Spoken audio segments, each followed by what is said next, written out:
मेरा ख्याल है 2024 ਦੇ ਇਲੈਕਸ਼ਨ ਤੋਂ ਬਾਅਦ ਮੈਂ ਕਿਸੇ ਐਮਐਨ ਨੂੰ ਇੱਥੇ ਨਹੀਂ ਵੇਖਿਆ, ਡਾਕਟਰ ਫਰਕ ਨੂੰ ਇੱਥੇ ਨਹੀਂ ਵੇਖਿਆ, ਉਹਦੇ ਨੁਮਾਇੰਦੇ ਨੂੰ ਕਿਸੇ ਨੇ ਇੱਥੇ ਨਹੀਂ ਵੇਖਿਆ। ਅੱਜ ਜੋ ਤੁਹਾਨੂੰ ਵੇਖਦੇ ਪਏ ਨੇ ਉਹਨਾਂ ਦੇ ਨਾਮ ਕੋਈ ਅਹਿਮ ਪੈਗਾਮ ਇਸ ਇਲਾਕੇ ਵਾਸਤੇ? ਅਹਿਮ ਪੈਗਾਮ ਇਹ ਹੈ ਕਿ ਰਾਦਤ ਭਾਈ ਡਾਕਟਰ ਫਰਕ ਜਵੇਦ ਸਾਹਿਬ ਹੱਥ ਜੋੜ ਕੇ ਕਿ ਤੁਸੀਂ ਇੱਥੇ ਵੋਟ ਲੈਂਦੇ ਹੋ ਯਾਰ, ਤੁਹਾਡੀ ਮਿਹਰਬਾਨੀ ਇਹਨਾਂ ਦਾ ਆ ਕੇ ਪੁੱਛ ਵੀ ਲਿਆ ਕਰੋ ਕਿ ਜ਼ਿੰਦੇ ਆ ਕਿ ਮਰ ਗਏ ਆ।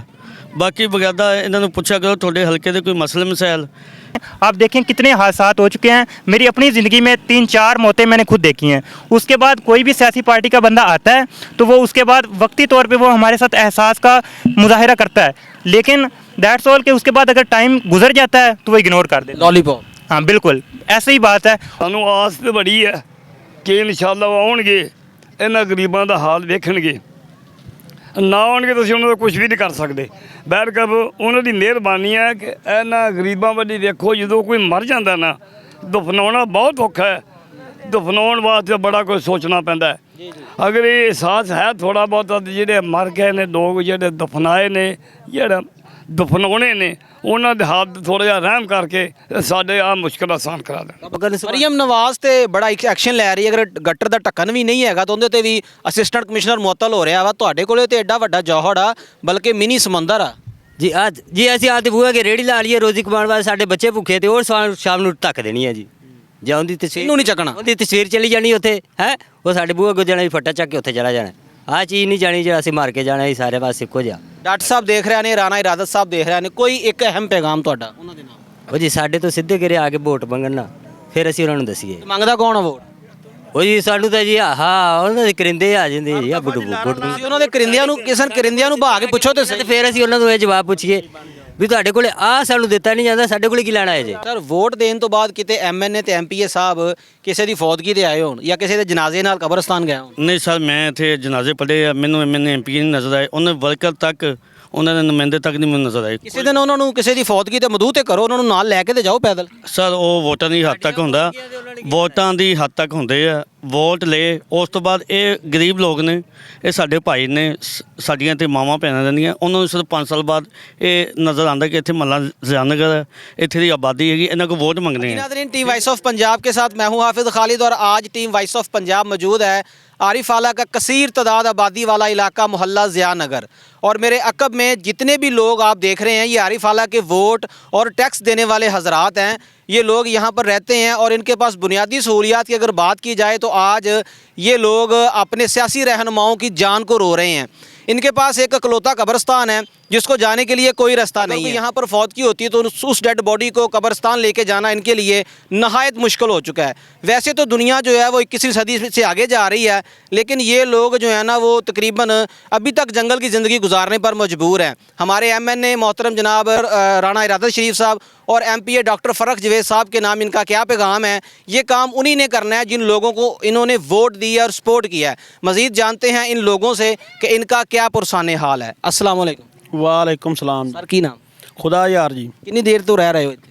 ਅਸੀਂ ਇੱਥੇ ਅਰਸਾ ਦਰਾਜ਼ ਤੋਂ ਇੱਥੇ ਹੀ ਹਾਂ ਜੀ। सर अज मुहल्ला ज़ियानगर दे लोगों ने इत्थे एहतजाज किया होया अपना मौकफ रिकॉर्ड करवाने वास्ते कि इन्हां लोगों कोले कब्रस्तान नूं जाना रस्ता नहीं हैगा। कितनी देर दा मामला वा, किवें मैनेज करदे हो? ਸਰ ਜੀ ਬੜੀ ਮੁਸ਼ਕਲ ਹੁੰਦੀ ਹੈ। ਡਿਸਪੋਜ਼ਲ ਦਾ ਪਾਣੀ ਹੈ ਜੀ, ਓਵਰਫਲੋ, ਇਹਦਾ ਕੋਈ ਸੱਦੇ ਬਾਪ ਕੋਈ ਨਹੀਂ ਕਰਦਾ। ਕਈ ਦਫਾ ਇੱਥੇ ਆਲਾ ਅਫਸਰਾਨ ਵੀ ਆਏ ਨੇ, ਉਹਨਾਂ ਨੇ ਮੁਆਇਨਾ ਵੀ ਕੀਤਾ, ਲੇਕਿਨ ਕੋਈ ਇਹਦਾ ਅਮਲ ਕੋਈ ਨਹੀਂ ਹੋਇਆ। ਇਸ ਵਾਸਤੇ ਗੁਜ਼ਰਨਾ ਬੜਾ ਮੁਸ਼ਕਲ ਹੋ ਜਾਂਦਾ। ਇਸ ਤੋਂ ਇਲਾਵਾ ਬਾਰਿਸ਼ ਆ ਜਾਵੇ ਤਾਂ ਹੋਰ ਬੜਾ ਮੁਸ਼ਕਲ ਹੋ ਜਾਂਦਾ ਹੈ। ਪਾਣੀ ਓਵਰ ਹੋ ਜਾਵੇ ਤਾਂ ਫਸਲਾਂ ਦਾ ਵੀ ਨੁਕਸਾਨ ਕਰਦਾ ਹੈ। ਪਾਣੀ ਬੰਨ ਟੁੱਟ ਜਾਂਦੇ ਨੇ, ਫਸਲਾਂ ਡੁੱਬ ਜਾਂਦੀਆਂ ਨੇ, ਜ਼ਿਮੀਂਦਾਰ ਅੱਗੇ ਜ਼ਵਾਲ 'ਤੇ ਜੀ। ਤੇ ਇਸ ਵਾਸਤੇ ਬੜੀ ਮੁਸ਼ਕਲ ਹੁੰਦੀ ਹੈ ਤੇ ਮਿਹਰਬਾਨੀ ਕਰਕੇ ਇਹਦਾ ਕੋਈ ਹੱਲ ਕੀਤਾ ਜਾਵੇ, ਮਿਹਰਬਾਨੀ ਹੋਵੇਗੀ। सर बारिशों का सीज़न चंद दिनों तक शुरू हो जाएगा। महकमा मौसमियात के मुताबिक मरना जीना लोग इत्थे है, बड़ी कसीर तादाद आबादी है, तकरीबन डेली एक अद्धा जनाजा जा रहा होंदा। कितनी मुश्किल का सामना करना पैंदा ते एमएनए ते एमपीए साहब नूं किते तुसीं तवज्जो नहीं दवाई? ਸਰ ਜੀ ਕਈ ਦਫਾ ਦਰਖਾਸਤਾਂ ਵੀ ਦਿੱਤੀਆਂ ਨੇ, ਆਖਿਆ ਵੀ ਹੈ, ਲੇਕਿਨ ਕੋਈ ਤਵੱਜਾ ਨਹੀਂ ਕਰਦੇ। ਫਸਲ ਬਹੁਤ ਮੁਸ਼ਕਲ ਪਲਦੀ ਹੈ ਜੀ। ਇਹ ਕਈ ਵਾਰੀ ਮੁਰੱਬਾ ਡੇਢ ਡੋਬ ਦਿੰਦੇ ਨੇ ਜੀ। ਤੇ 1 ਏਕੜ ਤੇ ਅੱਜ ਕੱਲ੍ਹ ਤੁਸੀਂ ਹਿਸਾਬ ਲਾ ਲਓ ਵੀ 2 ਲੱਖ ਦਾ ਠੇਕਾ ਹੈ। ਫਿਰ ਉੱਪਰ ਜਿਹੜਾ ਖਰਚਾ ਹੈ ਅਲੱਗਾ। ਉਹਦੇ ਤੋਂ ਇਲਾਵਾ ਜਿਹੜਾ ਮੇਨ ਮਸਲਾ ਹੈ ਜੀ ਕਬਰਸਤਾਨ ਦਾ ਹੈ। ਕਬਰਾਂ 'ਤੇ ਜਾਣ ਵਾਸਤੇ ਇਹਨਾਂ ਲੋਕਾਂ ਨੂੰ ਬੜੀ ਮੁਸ਼ਕਲ ਪੇਸ਼ ਆਉਂਦੀ ਹੈ। ਇਸ ਵਾਸਤੇ ਇਹਦਾ ਕੋਈ ਨਾ ਕੋਈ ਬੰਦੋਬਸਤ ਕੀਤਾ ਜਾਵੇ, ਮਿਹਰਬਾਨੀ। वालेकुम सलाम। सर की नाम? नदीम खान। ਨਦੀਮ ਸਾਹਿਬ, ਮੈਂ ਤੁਹਾਨੂੰ ਐਮਐਨਏ ਤੇ ਐਮਪੀਏ ਦੇ ਡੇਰੇ ਨੇ ਬੜੀ ਦਫਾ ਦੇਖਿਆ, ਤੁਹਾਡੇ ਉਹਨਾਂ ਨਾਲ ਡਾਇਰੈਕਟ ਤਾਲੁਕਾਤ ਵੀ ਨੇ, ਡਾਕਟਰ ਫਰਕ ਸਾਹਿਬ ਨਾਲ, ਰਾਣਾ ਇਰਾਦਤ ਸ਼ਰੀਫ ਸਾਹਿਬ ਨਾਲ। ਕਿ ਤੁਹਾਡੀ ਗੱਲ ਨੂੰ ਵੀ ਇਗਨੋਰ ਕੀਤਾ ਜਾ ਰਿਹਾ? ਸਰ ਕਈ ਦਫਾ ਉਹਨਾਂ ਨੂੰ ਕਿਹਾ ਮਹੱਲਾ ਜ਼ਿਆਨ ਨਗਰ ਕਬਰਸਤਾਨ ਹੈਗਾ, ਇਹਨਾਂ ਵੱਲ ਤਵੱਜੋ ਕੀਤੀ ਜਾਵੇ। ਇਹਨਾਂ ਦਾ ਨਾ ਕੋਈ ਰਸਤਾ ਲੰਘਣ ਦਾ, ਇੱਕ ਪਾਣੀ ਜਿਹੜਾ ਆਪਣਾ ਤਲਾਬ ਬਣਿਆ ਆ, ਕਈ ਦਫਾ ਉਹਨਾਂ ਨੂੰ ਕਿਹਾ ਲੇਕਿਨ ਉਹਨਾਂ ਨੇ ਗੌਰ ਨਹੀਂ ਕੀਤਾ। ਇਸ ਲਈ 2018 ਤੋਂ ਬਾਅਦ ਮੈਂ ਉਹਨਾਂ ਨੂੰ ਛੱਡ ਦਿੱਤਾ। ਫਿਰ 2024 ਦਾ ਇਲੈਕਸ਼ਨ ਆਇਆ, ਉਹਨਾਂ ਨੂੰ ਕਿਹਾ ਕਿ ਤਵੱਜੋ ਕਰੋ, ਉਹ ਉਹਨਾਂ ਨੇ ਬਿਲਕੁਲ ਤਵੱਜੋ ਨਹੀਂ ਕੀਤੀ। 2024 ਦੇ ਵਿੱਚ ਵੀ ਅਸੀਂ ਡਾਕਟਰ ਫਰਕ ਨੂੰ ਵੋਟ ਨਹੀਂ ਪਾਇਆ, ਨਾ ਤਵੱਜੋ ਕੀਤੀ। ਜਦੋਂ ਉਹਨਾਂ ਨੇ ਕੰਮ ਨਹੀਂ ਕਰਨੇ ਲੋਕਾਂ ਦੇ ਜਾਂ ਹਲਕੇ ਦੇ ਕੰਮ ਨਹੀਂ ਕਰਨੇ ਤੇ ਅਸੀਂ ਉਹਨਾਂ ਨਾਲ ਰਹਿ ਕੇ ਕੀ ਕਰਨਾ? ਸਰ, ਅੱਜ ਮੁਹੱਲਾ ਜ਼ਿਆਨ ਨਗਰ ਦੇ ਕਸੀਰ ਤਾਦਾਦ ਆਬਾਦੀ ਵਾਲਾ ਇਲਾਕਾ, ਇਹਦੀ ਆਵਾਮ, ਇੱਥੋਂ ਦੇ ਰਹਿਣ ਵਾਲੇ ਬਜ਼ੁਰਗ ਬੱਚੇ ਜਮ੍ਹਾਂ ਨੇ ਕਿ ਜਦੋਂ ਕੋਈ ਮਰ ਜਾਂਦਾ ਤੇ ਉਹਨੂੰ ਕਿਵੇਂ ਲੈ ਕੇ ਜਾਣਾ ਕਬਰਸਤਾਨ? ਦੇਖੋ ਜੀ, ਉਹਨੂੰ ਅਸੀਂ ਚਿੱਕਲ ਦੇ ਵਿੱਚੋਂ ਲੈ ਕੇ ਜਾਂਦੇ ਹਾਂ। ਕਈ ਦਫਾ ਦੇ ਜਨਾਜ਼ੇ ਇੱਥੇ ਡਿੱਗਦੇ ਜਿਹਨਾਂ ਉਹ ਬੱਚੇ ਨੇ, ਤੁਸੀਂ ਕੈਮਰਾ ਦੀ ਨਜ਼ਰ ਉੱਥੇ ਦੇਖ ਲਓ ਕਿ ਰਾਤ ਦੇ ਟਾਈਮ ਹਨੇਰਾ ਹੁੰਦਾ, ਅਕਸਰ ਰਾਤ ਨੂੰ 10 ਵਜੇ 9 ਵਜੇ ਦਾ ਜਨਾਜ਼ਾ ਜਾਂਦਾ ਨਾ, ਬੜੀ ਮੁਸ਼ਕਿਲ ਨਾਲ ਲੈ ਕੇ ਜਾਂਦੇ ਸਰ। ਸਰ, ਬੜੀਆਂ ਜਾਨਾਂ ਇਸ ਜੌਹੜ ਦੇ ਵਿੱਚ ਜਿਹੜੀਆਂ ਨਾ, ਇਹ ਚਲੀਆਂ ਗਈਆਂ ਇਸ ਪਾਣੀ ਦੀ ਵਜ੍ਹਾ ਨਾਲ। ਤੇ ਇੱਕ ਮੈਨੂੰ ਯਾਦ ਆ ਕਿ ਤਕਰੀਬਨ 3-4 ਸਾਲ ਪਹਿਲੇ 1122 ਨੇ 3 ਦਿਨ ਲਗਾ ਕੇ ਬੱਚੇ ਦੀ ਲਾਸ਼ ਉੱਥੋਂ ਕੱਢੀ ਸੀ। ਫਿਰ ਵੀ ਗਵਰਨਮੈਂਟ ਕਿਉਂ ਨਹੀਂ ਸੋਚਦੀ ਪਈ? ਸਰ ਗੌਰਮੈਂਟ ਨੂੰ ਇਸ ਵੱਲ ਤਵੱਜੋ ਕਰਨੀ ਚਾਹੀਦੀ ਹੈ। ਕੱਲ ਮੇਰੀ ਇਸ ਸਾਹਿਬ ਨਾਲ ਇਸੇ ਗੱਲ ਤੇ ਮੁਲਾਕਾਤ ਹੋਈ ਹੈ। ਇਸ ਸਾਹਿਬ ਨੇ ਕਿਹਾ ਜੀ ਮੈਂ ਤੇ ਸੀਓ ਵਿਜ਼ਿਟ ਕਰਦੇ ਹਾਂ। ਅਸੀਂ ਇਸ ਸਾਹਿਬ ਨੂੰ ਇਹ ਕਹਿਣਾ ਚਾਹੁੰਦੇ ਸਰ, ਵਿਜ਼ਿਟ ਨਾ ਕਰੋ, ਕੰਮ ਕਰੋ। ਸਾਨੂੰ ਇਹ ਪਾਣੀ ਬਿਲਕੁਲ ਇਹ ਤੋਂ ਖਤਮ ਚਾਹੀਦਾ, ਠੀਕ ਹੈ? ਪਾਣੀ ਸਾਡਾ ਇਹ ਤੋਂ ਬਿਲਕੁਲ ਖਤਮ ਹੋਣਾ ਚਾਹੀਦਾ। ਸਾਨੂੰ ਕਬਰਸਤਾਨ ਦਾ ਰਸਤਾ ਚਾਹੀਦਾ, ਠੀਕ ਹੈ? 2.5 ਲੱਖ ਆਬਾਦੀ ਹੈਗੀ ਇੱਥੇ, ਠੀਕ ਹੈ? 2.5 ਲੱਖ ਆਬਾਦੀ ਦੇ ਵੋਟ ਐਮਐਨਏ ਐਮਪੀਏ ਲੈਂਦਾ, ਉਹਨੂੰ ਬਾਅਦ 'ਚ ਨਜ਼ਰ ਨਹੀਂ ਆਉਂਦਾ ਕਿ ਮੈਂ ਆਪਣੇ ਹਲਕੇ ਦੇ ਕੰਮ ਵੀ ਕਰਾਵਾਂ। 5 ਸਾਲਾਂ ਬਾਅਦ ਇਹ ਬੰਦੇ ਨਜ਼ਰ ਆਉਂਦੇ ਨੇ, ਠੀਕ ਹੈ? ਸਰ, ਵੋਟ ਦੇਣ ਤੋਂ ਬਾਅਦ ਕਿਤੇ ਐਮਐਨਏ ਤੇ ਐਮਪੀਏ ਸਾਹਿਬ ਕਿਸੇ ਦੀ ਫੌਤਗੀ ਤੇ ਆਏ ਹੋਣ ਜਾਂ ਕਿਸੇ ਦੇ ਜਨਾਜ਼ੇ ਨਾਲ ਕਬਰਸਤਾਨ ਗਏ ਹੋਣ? ਨਹੀਂ ਸਰ, ਮੈਂ ਇੱਥੇ ਜਨਾਜ਼ੇ ਪੜ੍ਹੇ ਆ, ਮੈਨੂੰ ਐਮਐਨਏ ਐਮਪੀਏ ਨਹੀਂ ਨਜ਼ਰ ਆਏ। ਉਹਨਾਂ ਵਰਕਰ ਤੱਕ, ਉਹਨਾਂ ਦੇ ਨੁਮਾਇੰਦੇ ਤੱਕ ਨਹੀਂ ਮੈਨੂੰ ਨਜ਼ਰ ਆਏ। ਕਿਸੇ ਦਿਨ ਉਹਨਾਂ ਨੂੰ ਕਿਸੇ ਦੀ ਫੌਤਗੀ ਤੇ ਮਦੂ ਤੇ ਕਰੋ, ਉਹਨਾਂ ਨੂੰ ਨਾਲ ਲੈ ਕੇ ਤੇ ਜਾਓ ਪੈਦਲ। ਸਰ ਉਹ ਵੋਟਾਂ ਦੀ ਹੱਦ ਤੱਕ ਹੁੰਦਾ, ਵੋਟਾਂ ਦੀ ਹੱਦ ਤੱਕ ਹੁੰਦੇ ਆ। ਵੋਟ ਲਏ ਉਸ ਤੋਂ ਬਾਅਦ ਇਹ ਗਰੀਬ ਲੋਕ ਨੇ, ਇਹ ਸਾਡੇ ਭਾਈ ਨੇ, ਸਾਡੀਆਂ ਤੇ ਮਾਵਾਂ ਭੈਣਾਂ ਰਹਿੰਦੀਆਂ, ਉਹਨਾਂ ਨੂੰ ਸਿਰਫ 5 ਸਾਲ ਬਾਅਦ ਇਹ ਨਜ਼ਰ ਆਉਂਦਾ ਕਿ ਇੱਥੇ ਮਹੱਲਾ ਜ਼ਿਆਨ ਨਗਰ ਹੈ, ਇੱਥੇ ਦੀ ਆਬਾਦੀ ਹੈਗੀ, ਇਹਨਾਂ ਕੋਲ ਵੋਟ ਮੰਗਦੇ ਆ, ਠੀਕ ਹੈ? ਸਿਰਫ 5 ਸਾਲ ਬਾਅਦ ਯਾਦ ਆਉਂਦੇ ਆ। ਮੇਰਾ ਖਿਆਲ ਹੈ 2024 ਦੇ ਇਲੈਕਸ਼ਨ ਤੋਂ ਬਾਅਦ ਮੈਂ ਕਿਸੇ ਐਮਐਨਏ ਨੂੰ ਇੱਥੇ ਨਹੀਂ ਵੇਖਿਆ, ਡਾਕਟਰ ਫਰਕ ਨੂੰ ਇੱਥੇ ਨਹੀਂ ਵੇਖਿਆ, ਉਹਦੇ ਨੁਮਾਇੰਦੇ ਨੂੰ ਕਿਸੇ ਨੇ ਇੱਥੇ ਨਹੀਂ ਵੇਖਿਆ। ਅੱਜ ਉਹ ਤੁਹਾਨੂੰ ਵੇਖਦੇ ਪਏ ਨੇ, ਉਹਨਾਂ ਦੇ ਨਾਮ ਕੋਈ ਅਹਿਮ ਪੈਗਾਮ ਇਸ ਇਲਾਕੇ ਵਾਸਤੇ? ਅਹਿਮ ਪੈਗਾਮ ਇਹ ਹੈ ਕਿ ਰਾਦਤ ਭਾਈ, ਡਾਕਟਰ ਫਰਕ ਜਵੇਦ ਸਾਹਿਬ, ਹੱਥ ਜੋੜ ਕੇ ਕਿ ਤੁਸੀਂ ਇੱਥੇ ਵੋਟ ਲੈਂਦੇ ਹੋ ਯਾਰ, ਤੁਹਾਡੀ ਮਿਹਰਬਾਨੀ ਇਹਨਾਂ ਦਾ ਆ ਕੇ ਪੁੱਛ ਵੀ ਲਿਆ ਕਰੋ ਕਿ ਜ਼ਿੰਦੇ ਆ ਕਿ ਮਰ ਗਏ ਆ। ਬਾਕੀ ਬਗੈਦਾ ਇਹਨਾਂ ਨੂੰ ਪੁੱਛਿਆ ਕਰੋ ਤੁਹਾਡੇ ਹਲਕੇ ਦੇ ਕੋਈ ਮਸਲੇ ਮਸਾਇਲ। ਤੁਸੀਂ ਗਲੀਆਂ ਦੇਖ ਲਓ, 10 ਗਲੀਆਂ ਨੇ, ਉੱਥੋਂ ਦਾ ਨਾ ਕੋਈ ਸੋਲੰਗ ਹੈ, ਨਾ ਕੋਈ ਟੈਫਟੈਲ ਹੈ, ਕੋਈ ਚੀਜ਼ ਕੋਈ ਨਹੀਂ। ਆਪਣੀ ਜ਼ਿੰਦਗੀ ਆਪ ਹੀ ਜੀ ਰਹੇ ਆ ਲੋਕ, ਠੀਕ ਹੈ? ਸਾਨੂੰ ਬਹੁਤਾ ਨਹੀਂ, ਇੱਕ ਹੈ ਸੋਲੰਗ ਦੇ ਦੇਣ ਤੇ ਪਾਣੀ ਉੱਥੋਂ ਖਤਮ ਕਰਾ ਦੇਣ, ਠੀਕ ਹੈ ਜੀ? ਬਹੁਤ ਸ਼ੁਕਰੀਆ। ਵਾਲੇਕੁਮ ਸਲਾਮ। ਸਰ, ਕੀ ਨਾਮ? ਅਕਰਮ ਅਲੀ ਜੀ। ਸਰ, ਸਭ ਨੇ ਮਰ ਜਾਣਾ ਜੀ ਇਹਦੇ 'ਚ ਕੋਈ ਸ਼ੱਕ ਤੇ ਨਹੀਂ? ਜੀ ਨਹੀਂ ਤੇ ਬਿਲਕੁਲ। ਜਿਹੜੇ ਇੱਥੋਂ ਦੇ ਲੋਕ ਮਰਦੇ ਆ ਉਹ ਕਬਰਸਤਾਨ ਕਿੱਦਾਂ ਜਾਂਦੇ? ਉਹ ਕਬਰਸਤਾਨ ਜੀ ਜਾਂਦੇ ਆ, ਜਿਹੜਾ ਮੇਰੇ ਵਗੈਰਾ ਮਾਗਰ ਮਾੜਾ ਬੰਦਾ ਉਹਦਾ ਰਹਿੰਦਾ ਵੀ ਚਲੋ ਜੀ ਜਿੰਨਾ ਦਾ ਹੈਗਾ ਉਹ ਲਈ ਜਾਂਦੇ ਨੇ, ਤੇ ਕਈ ਵਿਚਾਰੇ ਮਜਬੂਰੀ ਨਾਲ ਜਾਣਾ ਵੀ ਪੈਂਦਾ। ਇਹ ਸਾਰਾ ਪਾਣੀ ਇੱਧਰ ਨੂੰ ਗਵਰਨਮੈਂਟ ਨੇ ਕਰਾਇਆ, ਪਹਿਲਾਂ ਇੱਥੇ ਖੂਹ ਬਣਵਾਏ, ਫਿਰ ਇੱਥੇ ਪਾਣੀ ਛਡਵਾਇਆ ਹੈ। ਜਗ੍ਹਾ ਇਹ ਗਵਰਨਮੈਂਟ ਦੀ ਹੈ ਸਾਰੀ। ਕਿੰਨੇ ਬੰਦੇ ਮਰ ਚੁੱਕੇ ਨੇ ਇੱਥੇ 2-3 ਹਾਸੇ ਤੋਂ ਚੱਲੇ ਆ, ਜਾਨਵਰ ਵੀ ਮੱਝਾਂ ਵੀ ਡੁੱਬੀਆਂ ਰਹੀਆਂ ਇੱਥੇ, ਬੱਚੇ 2-3 ਡੁੱਬ ਗਏ ਨੇ। ਕਈ ਲੋਕ ਥੱਲੇ ਇਹਨੂੰ ਉਤਰਦੇ ਪਿਸ਼ਾਬ ਕਰਨ। ਮਰੀਮ ਨਵਾਜ਼ ਤੇ ਬੜਾ ਐਕਸ਼ਨ ਲੈ ਰਹੀ ਹੈ। ਅਗਰ ਗੱਟਰ ਦਾ ਢੱਕਣ ਵੀ ਨਹੀਂ ਹੈਗਾ ਤਾਂ ਉਹਦੇ ਤੇ ਵੀ ਅਸਿਸਟੈਂਟ ਕਮਿਸ਼ਨਰ ਮੁਅੱਤਲ ਹੋ ਰਿਹਾ ਵਾ। ਤੁਹਾਡੇ ਕੋਲੇ ਤੇ ਐਡਾ ਵੱਡਾ ਜੌਹੜ ਆ, ਬਲਕਿ ਮਿਨੀ ਸਮੁੰਦਰ ਆ ਜੀ। ਅਸੀਂ ਆਤੇ ਬੂਆ ਕੇ ਰੇੜੀ ਲਾ ਲਈਏ ਰੋਜ਼ੀ ਕਮਾਉਣ ਵਾਸਤੇ, ਸਾਡੇ ਬੱਚੇ ਭੁੱਖੇ ਤੇ ਉਹ ਸ਼ਾਮ ਨੂੰ ਢੱਕ ਦੇਣੀ ਹੈ ਜੀ। ਜਾਂ ਉਹਦੀ ਤਸਵੀਰ ਨੂੰ ਨਹੀਂ ਚੱਕਣਾ, ਉਹਦੀ ਤਸਵੀਰ ਚਲੀ ਜਾਣੀ ਉੱਥੇ ਹੈ, ਉਹ ਸਾਡੇ ਬੂਆ ਕੋ ਜਾਣਾ ਵੀ ਫੱਟਾ ਚੱਕ ਕੇ ਉੱਥੇ ਚਲਾ ਜਾਣਾ। ਆਹ ਚੀਜ਼ ਨਹੀਂ ਜਾਣੀ ਜਿਹੜਾ ਅਸੀਂ ਮਾਰ ਕੇ ਜਾਣਾ ਹੀ ਸਾਰੇ ਪਾਸੇ ਇੱਕੋ ਜਿਹਾ। ਡਾਕਟਰ ਸਾਹਿਬ ਦੇਖ ਰਹੇ ਨੇ, ਰਾਣਾ ਇਰਾਦਤ ਸਾਹਿਬ ਦੇਖ ਰਹੇ ਨੇ, ਕੋਈ ਇੱਕ ਅਹਿਮ ਪੈਗਾਮ ਤੁਹਾਡਾ ਉਹਨਾਂ ਦੇ ਨਾਲ? ਉਹ ਜੀ ਸਾਡੇ ਤੋਂ ਸਿੱਧੇ ਘਰੇ ਆ ਕੇ ਵੋਟ ਮੰਗਣ ਨਾ, ਫਿਰ ਅਸੀਂ ਉਹਨਾਂ ਨੂੰ ਦੱਸੀਏ। ਮੰਗਦਾ ਕੌਣ ਆ ਵੋਟ? ਉਹ ਜੀ ਸਾਨੂੰ ਤਾਂ ਜੀ ਉਹਨਾਂ ਦੇ ਕਰਿੰਦੇ ਆ ਜਾਂਦੇ ਜੀ, ਤੁਸੀਂ ਉਹਨਾਂ ਦੇ ਕਰਿੰਦਿਆਂ ਨੂੰ, ਕਿਸੇ ਕਰਿੰਦਿਆਂ ਨੂੰ ਭਾ ਕੇ ਪੁੱਛੋ ਤੇ ਸਹੀ। ਫਿਰ ਅਸੀਂ ਉਹਨਾਂ ਨੂੰ ਇਹ ਜਵਾਬ ਪੁੱਛੀਏ ਵੀ ਤੁਹਾਡੇ ਕੋਲੇ ਆ ਸਾਨੂੰ ਦਿੱਤਾ ਨਹੀਂ ਜਾਂਦਾ, ਸਾਡੇ ਕੋਲੇ ਕੀ ਲੈਣਾ ਹੈ ਜੀ? ਵਾਲੇਕੁਮ ਸਲਾਮ। ਬਾਬਾ ਜੀ ਕੀ ਨਾਮ? ਫਰੀਦ ਅਹਿਮਦ। ਬਾਬਾ ਜੀ, ਮਹੱਲਾ ਜ਼ਿਆਨ ਨਗਰ ਦੇ ਮਰਦੋ ਖਵਾਤੀਨ ਬੱਚੇ ਇੱਥੇ ਜਮ੍ਹਾਂ ਨੇ, ਜ਼ਿੰਦਾ ਦੇ ਹਕੂਕ ਨਹੀਂ ਮਿਲ ਰਿਹਾ, ਮਰਨ ਤੋਂ ਬਾਅਦ ਦੇ ਹਕੂਕ ਲੈਣ ਵਾਸਤੇ ਖੜੇ ਨੇ। ਕਿਆ ਐਮਐਨਏ ਤੇ ਐਮਪੀਏ ਤੁਹਾਡੀ ਆਵਾਜ਼ ਤੇ ਲੱਬੈਕ ਕਹਿਣ ਵਾਸਤੇ ਤਿਆਰ ਹੈ ਨੇ ਜਾਂ ਨਹੀਂ? ਸਾਨੂੰ ਆਸ ਤੇ ਬੜੀ ਹੈ ਕਿ ਇਨਸ਼ਾਅੱਲਾ ਉਹ ਆਉਣਗੇ, ਇਹਨਾਂ ਗਰੀਬਾਂ ਦਾ ਹਾਲ ਵੇਖਣਗੇ। ਨਾ ਆਉਣਗੇ ਤੁਸੀਂ ਉਹਨਾਂ ਦਾ ਕੁਝ ਵੀ ਨਹੀਂ ਕਰ ਸਕਦੇ। ਬਹਿਰਕਬ ਉਹਨਾਂ ਦੀ ਮਿਹਰਬਾਨੀ ਹੈ ਕਿ ਇਹਨਾਂ ਗਰੀਬਾਂ ਵੱਲ ਵੇਖੋ। ਜਦੋਂ ਕੋਈ ਮਰ ਜਾਂਦਾ ਨਾ, ਦਫਨਾਉਣਾ ਬਹੁਤ ਔਖਾ ਹੈ। ਦਫਨਾਉਣ ਵਾਸਤੇ ਬੜਾ ਕੁਝ ਸੋਚਣਾ ਪੈਂਦਾ ਹੈ। ਅਗਰ ਇਹ ਅਹਿਸਾਸ ਹੈ ਥੋੜਾ ਬਹੁਤਾ ਤੇ ਜਿਹੜੇ ਮਰ ਗਏ ਨੇ ਲੋਕ, ਜਿਹੜੇ ਦਫਨਾਏ ਨੇ, ਜਿਹੜੇ ਦਫਨਾਉਣੇ ਨੇ, ਉਹਨਾਂ ਦੇ ਹੱਥ ਥੋੜਾ ਜਿਹਾ ਰਹਿਮ ਕਰਕੇ ਸਾਡੇ ਆ ਮੁਸ਼ਕਲ ਆਸਾਨ ਕਰਾ ਦੇਣ। ਬਾਬਾ ਜੀ ਇਸ ਪਾਣੀ 'ਚ ਕਿੰਨੇ ਲੋਕ ਮਰ ਚੁੱਕੇ ਨੇ ਤੇ ਜਿਹੜੇ ਕਬਰਸਤਾਨ 'ਚ ਆਪਣੇ ਪਿਆਰੇ ਦਫਨ ਨੇ, ਇੱਕ ਦਿਨ ਇਹ ਪਾਣੀ ਵੱਧ ਗਿਆ ਤਾਂ ਉਹ ਵੀ ਡੁੱਬ ਜਾਣਗੇ। ਪਾਣੀ ਬੱਚੇ ਮਰੇ ਆ ਜੀ, ਬਿਲਕੁਲ ਦਿਨ 4 ਮੌਤਾਂ ਹੋਈਆਂ, ਜਾਨਵਰ ਵੀ ਮਰ ਜਾਂਦੇ ਆ। ਹਾਂਜੀ, ਜਿਹੜੇ ਇੱਥੇ ਜਾਨਵਰ ਹੁੰਦੇ ਨੇ ਬਾਹਰ ਨਹੀਂ ਨਿਕਲ ਸਕਦੇ, ਜਾਨਵਰ ਪਾਣੀ 'ਚ ਵੜ ਗਿਆ ਮੁੜ ਕੇ ਨਿਕਲੇ ਨਹੀਂ, ਮਰ ਗਿਆ, ਮਰੇ ਨੂੰ ਬਾਹਰ ਕੱਢ ਲਈਦਾ।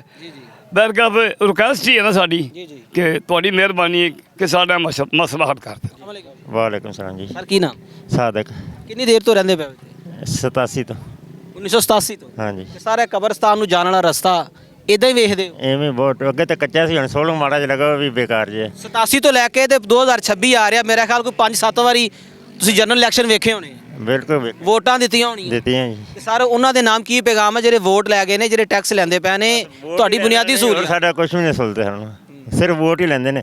ਅਸੀਂ ਕੋਈ 20 ਵਾਰੀ ਰਲ ਕੇ ਵੀ ਗਏ ਆ, ਕਿਹਾ ਵੀ ਸਾਨੂੰ ਰਸਤਾ ਦੇ ਦਿਓ ਕਬਰਸਤਾਨ ਵਾਸਤੇ, ਉਹ ਅਜੇ ਤੱਕ ਨਹੀਂ ਮਿਲਿਆ। ਚਲੋ ਅੱਜ ਕਰਾਂਗੇ ਜੀ ਤੇ ਫਿਰ ਅੱਜ ਸਾਡੇ ਜ਼ਰੀਏ ਨਾਲ ਡਾਕਟਰ ਸਾਹਿਬ ਦੇ ਨਾਮ ਤੇ ਰਾਣਾ ਸਾਹਿਬ ਦੇ ਨਾਮ ਕੋਈ ਪੈਗਾਮ ਤੁਹਾਡਾ? ਰਾਣਾ ਸਾਹਿਬ ਮਿਹਰਬਾਨੀ ਜੀ, ਸਾਨੂੰ ਰਸਤਾ ਦੇ ਦੇਣ ਕਬਰਸਤਾਨ ਵਾਸਤੇ ਸੋਹਣਾ ਬਣਾ ਕੇ, ਆ ਪਾਣੀ ਖਤਮ ਹੋ ਜਾਵੇ। ਇੱਥੇ ਬੱਚੇ ਵੀ ਡੁੱਬੇ ਨੇ, ਜਾਨਵਰ ਵੀ ਡੁੱਬਦੇ ਨੇ, ਤੇ ਰਾਤ ਨੂੰ ਵੱਡੇ ਬੰਦੇ ਨੂੰ ਤਕਲੀਫ ਹੈ, ਸ਼ਾਇਦ ਪੈਸੇ ਬਣਾ ਜੇ ਤੇ ਵਿੱਚ ਜਾ ਪਏ। ਅਸੀਂ ਕਬਰਸਤਾਨ ਜਾਂਦੇ ਹਾਂ ਰਾਤ ਨੂੰ ਡਰ ਕੇ ਵੀ ਨਾ ਜਾਣੇ ਪੈਸੇ ਹੋ ਜਾਏ ਤੇ ਵੱਡਾ ਬੰਦਾ ਵਿੱਚ ਜਾ ਪਏ, ਬਾਹਰ ਨਿਕਲੇ ਨਹੀਂ ਜਾਣਾ।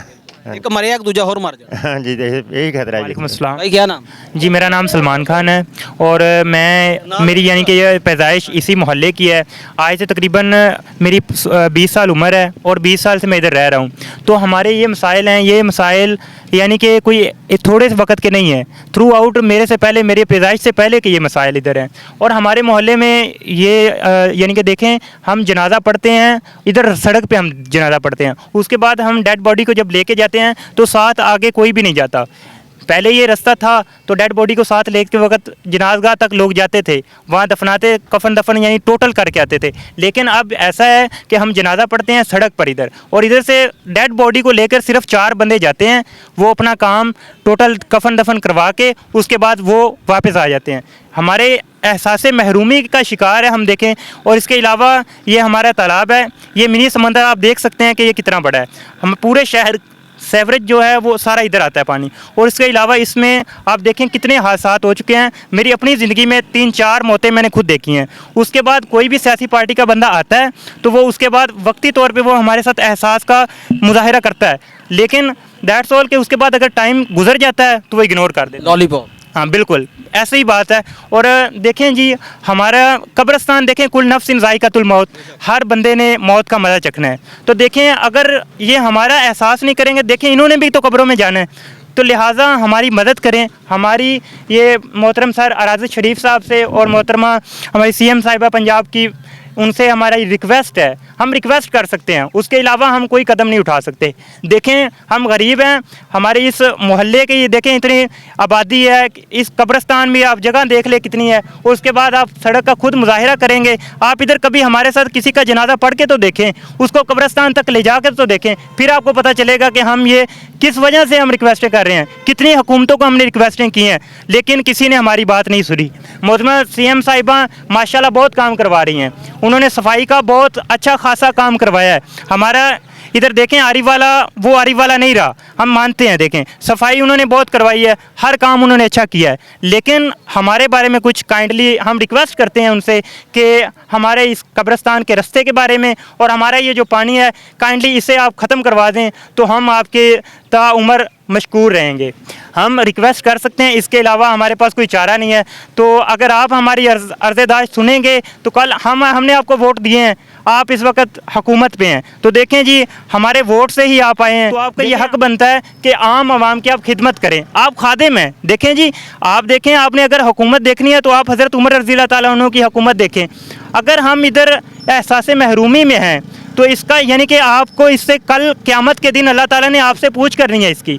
अब देखें हमारे आपके पास हुकूमत है, हज़रत उमर रज़ी अल्लाह ताला अन्हु की हुकूमत थी, तो कोई प्यासा जानवर उसकी वो कहते थे कि इसको भी पानी मिलना चाहिए। हाँ, लेकिन अब देखें हुकूमत वक्त देख लें, हमारे साथ थोड़ा तामन करें। देखें हम इंसान हैं, उस वक़्त वो जानवरों का भी केयर करते हैं उनकी, लेकिन हम इंसान हैं। हमारी केयर करें। लिहाजा हम रिक्वेस्ट करते हैं कि आप काइंडली आप इधर एक बार विज़िट कर लें, आप ये काम ना करवाएं, कोई मसला नहीं, आप हमारे साथ आएँ। आपको लगता है ना कि हम ये ऐसे ही ये सारे सब मजमा इकट्ठा हुआ है, आप आएँ हमारे साथ, एक आप हमारे किसी का जनाजा पढ़ के उसको कफन दफन तक आप हमारे साथ चलें। आप रास्ता देखेंगे, धूल इतनी है, इधर सड़क में आप चल नहीं सकते।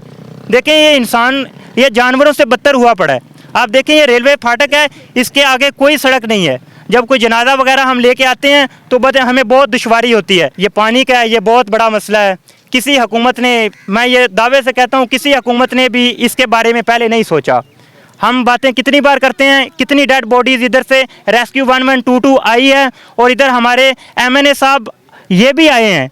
ये लास्ट टाइम बच्चा इधर 3 दिन में रेस्क्यू की टीम ने बच्चे की लाश इधर से बरामद की है। तो देखें ये इतना बड़ा ये समुद्र बन जाएगा, ये पानी बढ़ रहा है, ये कम नहीं हो रहा। अब देखें किधर से लेकर किधर तक आ चुका है, ये तकरीबन 5-6 एकड़ पे आ चुका है। तो अब देखें ये नेक्स्ट आगे बढ़ेगा। और उसके अलावा अब देखें मच्छर की वजह से कितना, ये जो साथ रहते हैं ये मलेरिया की वजह से ही मर जाते हैं। देखें ये साथ रहते हैं, इन आबादी वालों का क्या होगा, इनको अस्थमा का इन्होंने पेशेंट बनना है। देखें ना जी, रिस्पायरेटरी सिंड्रोम का इन्होंने मसला इनको बनना है। देखिए सांस तो आती नहीं, जब सांस लेना है तो एक गंदी जो हवा है वो अगर अंदर लेके जाएंगे तो उन्होंने एलर्जी से मरना है। हमारे कितने अमवात अस्थमे के मरीज़ हैं, आधा मोहल्ला तो अस्थमे का मरीज़ है, मैंने खुद देखा है। और इसके अलावा सांस की प्रॉब्लम्स बहुत ज़्यादा हैं। ये इसी गर्दो हवा से अभी देखें ये हवा चल रही है, ये सारी गंदी हवा जिन्होंने ऑक्सीजन अंदर लेके जानी है, तो अंदर खराबियाँ इसी वजह से तो पैदा हो रही हैं। तो जब इंसान की सेहत ही नहीं होगी, उन्होंने मरना है, मरने के बाद कौन सा उसको सुख है। पीछे वाले जो हैं बेचारे जो आते हैं वापस लेके, वो जनाजा तक उसको सही तरह कफन दफन नहीं दे सकते। तो काइंडली हमारी ये रिक्वेस्ट है मोहतरमा हमारी वज़ीर आज़म साहब से और वज़ीर आला साहब से और मोहतरमा मरीम नवाज़ साहब से कि हम रिक्वेस्ट करते हैं काइंडली हमारे इन 2 चीज़ों के बारे में आप हमारे साथ तावन करें। ये सड़क के बारे में, और कब्रिस्तान की सड़क बहुत दुश्वार है हमें आना जाना, और इसके अलावा जो पानी का मसला है इसको भी आप हल करें। जी नाज़रीन, टीम वॉइस ऑफ पंजाब आज मौजूद है मोहल्ला ज़िया नगर। कसीर तादाद आबादी वाला इलाका है और यहाँ पर बुनियादी सहूलियात का फुकदान है। सारी सहूलियात छोड़ दें, इनका जो बंदा को मरता है, कोई मर्द औरत या बच्चे की डेथ होती है तो उसको कब्रिस्तान लेके जाने के लिए इनके पास रास्ता नहीं है। ये हमारे MNA और MPA से रिक्वेस्ट कर रहे हैं कि 5 साल बाद वोट लेने आपके जो है ना वो MNA और MPA के जो PA होते हैं वो ज़रूर आते हैं, लेकिन आपने कभी विज़िट नहीं किया, आपने कभी इनका जनाजा नहीं पढ़ा। कभी आप आएँ, इनका जनाजा पढ़ें किसी एक मरने वाले का और उनको दफनाएँ कब्रिस्तान जाके, तो आपको पता चले कि ये लोग ज़िंदगी कैसे बसर कर रहे हैं। मेरे भाई ने जितना इसको एक्सप्लेन कर दिया है, मेरे पास मज़ीद अल्फाज नहीं है कि मैं इसको दोहरा सकूं। टीम वॉइस ऑफ पंजाब बहुत जल्द मिलेगी एक नए प्रोग्राम के साथ। अपना ख्याल रखिएगा। टीम वॉइस ऑफ पंजाब को इजाज़त दें। अल्लाह हामी व नासर।